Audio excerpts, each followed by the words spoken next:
espíritu de paz, espíritu de amor, espíritu de sabiduría, espíritu de bondad. Alejamos al mal espíritu, espíritu del mal. Ven, oh Espíritu Santo, llena los corazones de nosotros, tus fieles, enciende en nosotros el fuego de tu amor, envíanos, Señor, tu Espíritu, para que produzca los frutos de paz, de amabilidad, de bondad, de justicia, de alegría, de gozo, de dominio propio.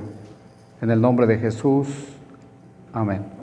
Continuamos pues también atando todo espíritu que se mueva en nuestras familias, en nosotros mismos, en la sociedad.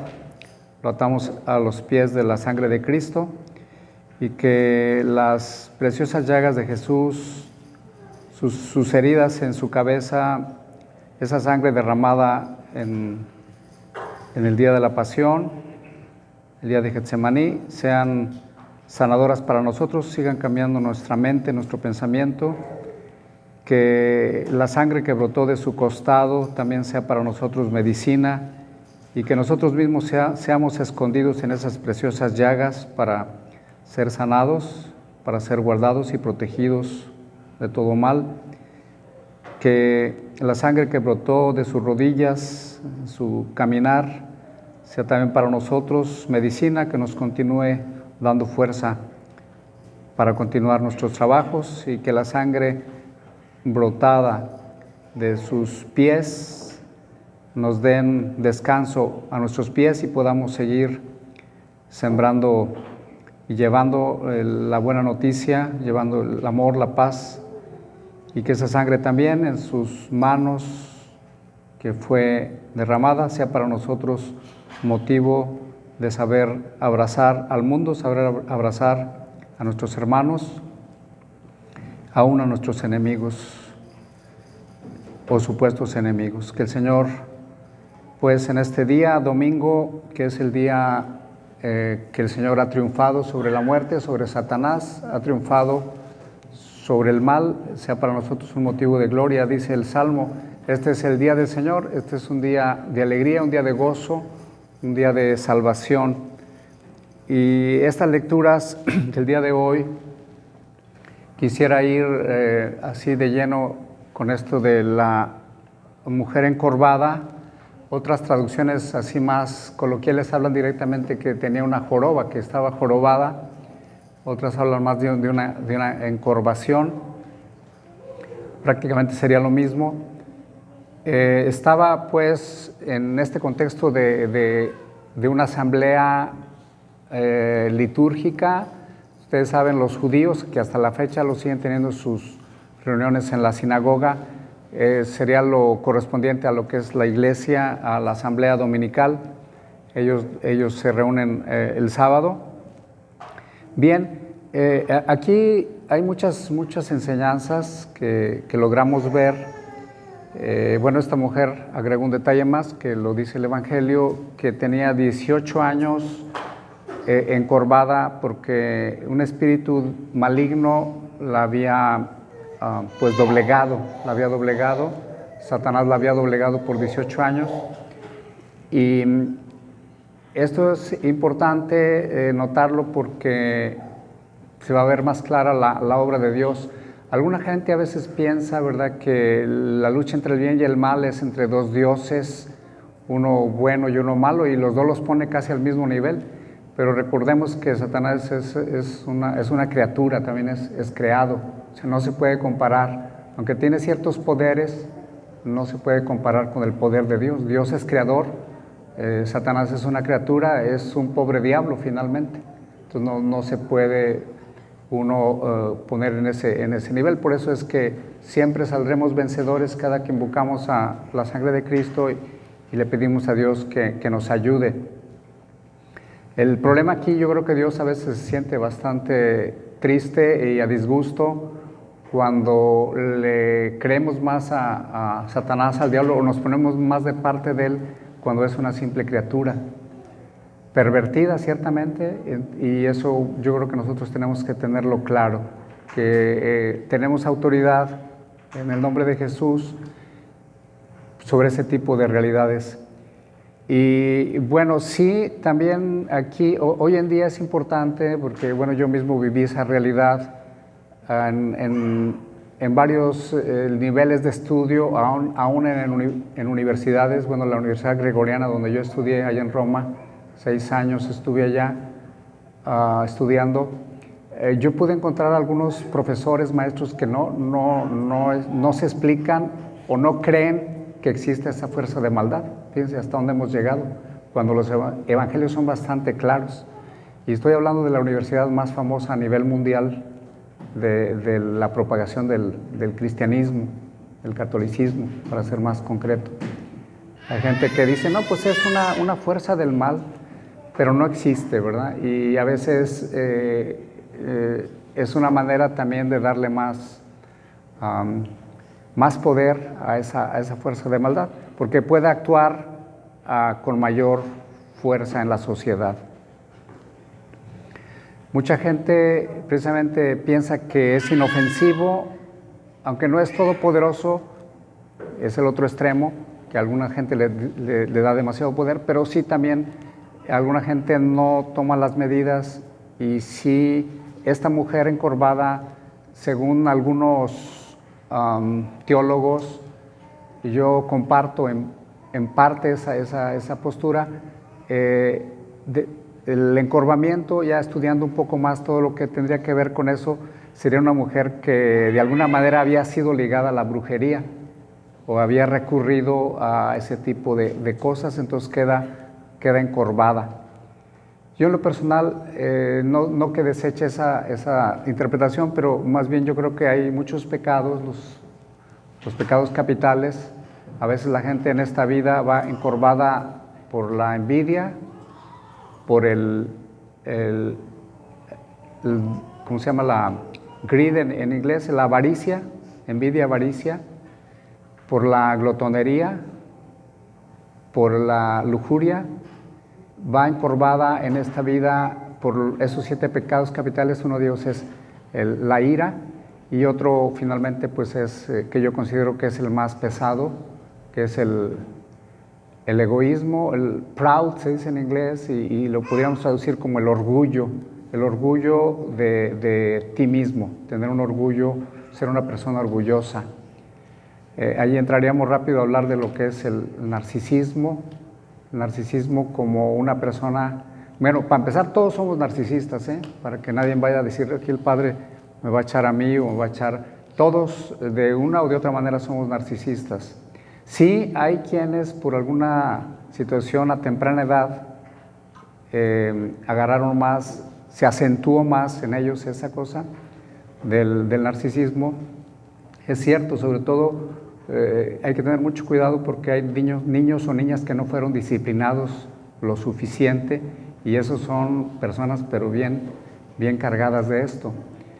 Tal vez fueron niños con cierta chispa y todo, pero no fueron disciplinados. Todo era gracia, todo era novedad.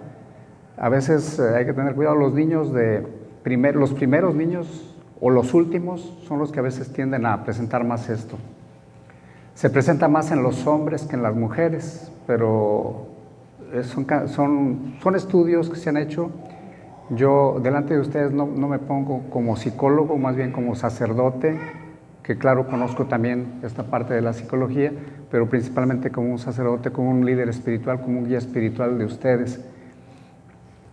El narcisismo, pues de las principales cosas que hace es, o sea, no hay reglas, las reglas yo las puedo revertir, o sea, no son para mí, son para otros, pero no son para mí.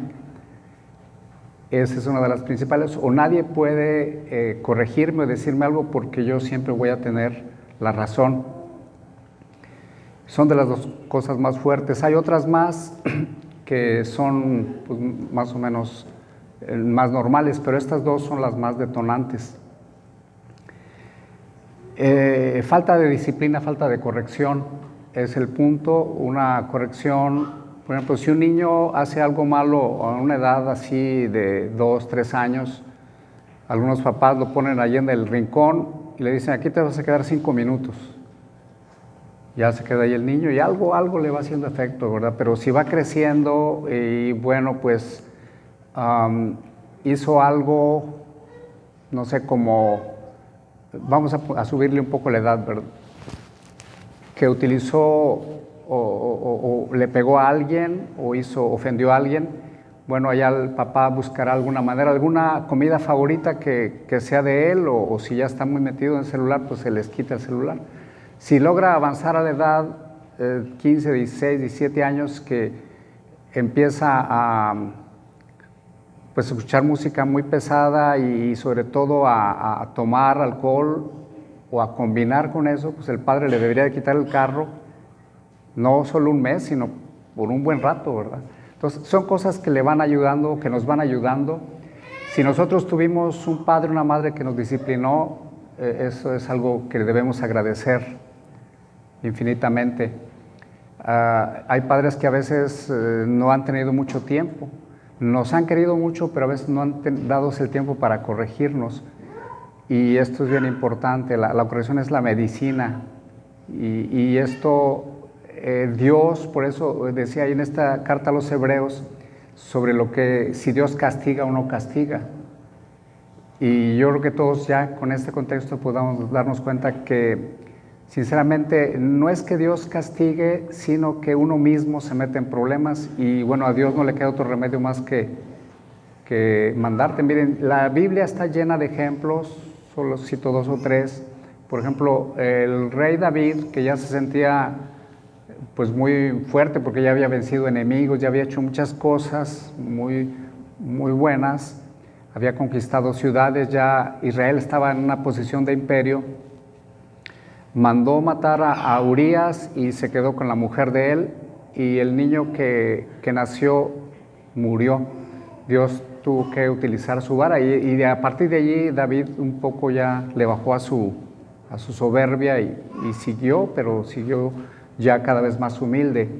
El rey Saúl, que también había consultado a divinas y todo para saber si podía ir a la guerra o no, porque siempre ha existido esto, ¿verdad? De consultar fuerzas de oscuridad para saber si uno puede o no puede hacer cosas. Hay cosas más sencillas a nuestro nivel que si consultar el horóscopo. Por aquí lo he comentado a veces, que hay gente que no sale de su casa si no consulta el horóscopo, a ver qué le dicen las estrellas. Pues es una cosa que desagrada a Dios, definitivamente. Saúl consultó a un nigromante o a una bruja, vamos a decirlo así tal cual, y desobedeció a Dios, no creyó en Dios, y Dios lo destituyó como rey de Israel. Perdió esa guerra y bueno, después de eso Dios ya elige a otra persona, que fue David. Hay otra serie de cuestiones donde sí hay consecuencias. Es importante ubicar que, aunque Satanás actúa, esta mujer tenía 18 años, multipliquen 6 por 3 veces, ¿cuánto les da? 18, ¿verdad? O sea, 3 veces 6 es un número que encontramos en el libro del Apocalipsis, en el capítulo 13, y se nos habla concretamente de un anticristo, de una persona astuta, muy filantrópica, pero que es la pura maldad en persona. Y que este número nos ubica quién fue el autor de todo esto. Ahora, siempre hay ocasiones en que el ser humano abrimos puertas para que la maldad entre a nuestra vida, a nuestro corazón, y el mal no va a poder hacernos nada si nosotros no le abrimos ninguna puerta. Hay gente que dice, bueno, pues es que no es para tanto.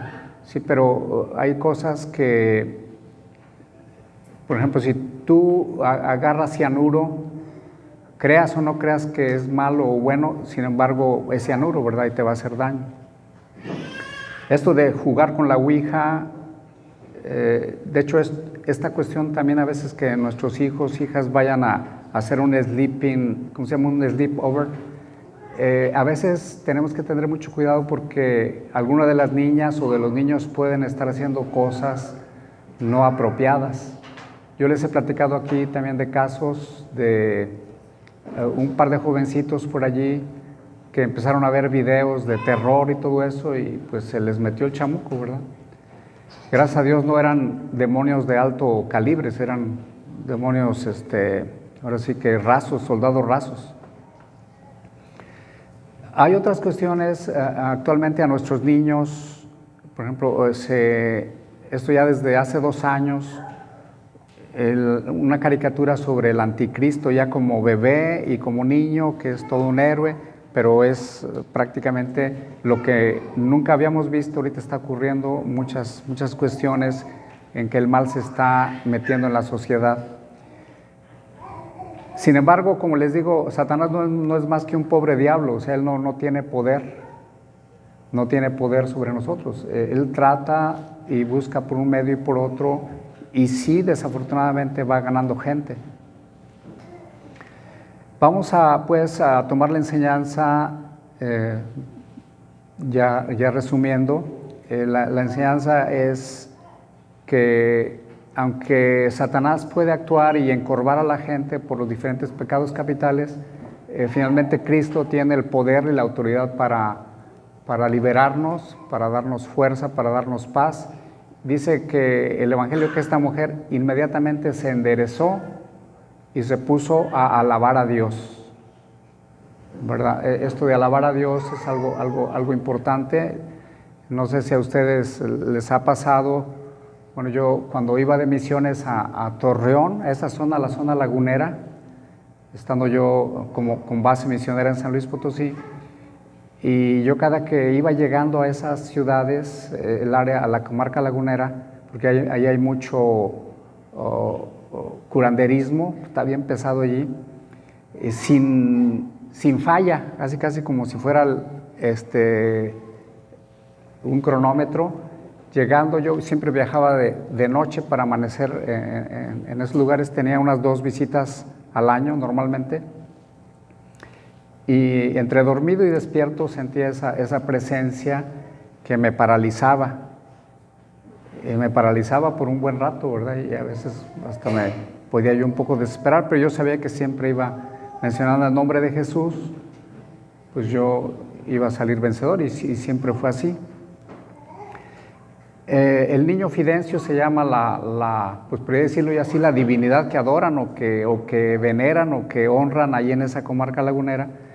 Y cuando uno va entrando a territorios, siempre pues hay principados que de alguna manera te quieren bloquear o asustar. Es importante pues saber que sí estamos en una lucha espiritual.